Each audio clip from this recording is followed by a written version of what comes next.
อ่ะสบายดีเจ้าเยอะมื่อนี้ใส่มาพาเบิงวิถีชีวิตของชาวบ้าน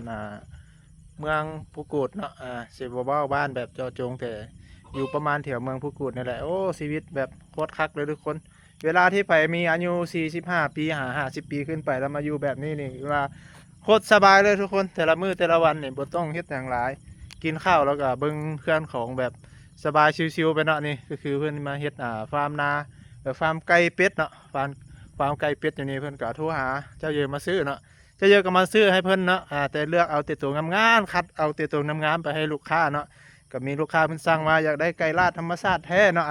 อันนี้คือไก่แบบเลี้ยงธรรมชาตินะปล่อยตามให้ตามนาเด้อพี่น้องเอ้ยถ้าว่าใครอยากได้ไก่แบบนี้ก็ทักทายเข้ามาทั้งเบอร์เจ้าเยอะได้เลยเนาะนี่นะโอ้โคตรคักเลยพี่น้องนี่นี่ก็จะเป็นนาเรียบนี่ไปพูนยาวๆไปพูนเลยอันนี้ก็จะลงไปเนาะ แต่ก็บูฮู้ว่าแม่นของเพื่อนเมื่อตอนนี้นี่ลงไปบูฮู้ว่าแม่นของเพื่อนเมื่อบ่เอากับบูฮู้คือกันนะนี่ก็คือบ่อนใช้น้ำเนาะนี่บ่อน้ำเนาะโอ้บ่อน้ำก็คักอยู่เลยนี่เลยเนาะบ่อน้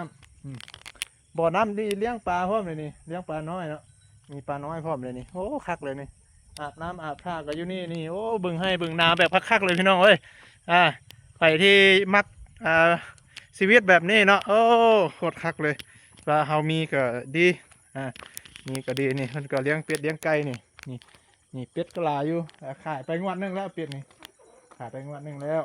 นี่ไก่ที่เฮามาเลือกก็จะอยู่ในนี่เนาะนี่ไก่อยู่ในนี่เด้อพี่น้องเอ้ยไก่นี่ตัวที่เฮาเลือกเนาะชุมตัวทางหลังเพิ่นจะปะไว้เห็ดเหนียว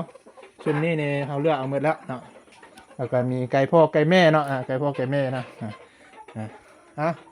แล้วก็นี่เนาะเฮาเลือกไว้แล้วเนาะนี่ เดี๋ยวนี่นี่เดี๋ยวนะเอาเลือกไว้แล้วนี่นี่เลยพี่น้องเลย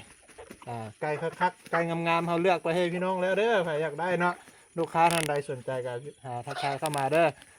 จะลงรูปภาพไว้ยูเฟซเด้อ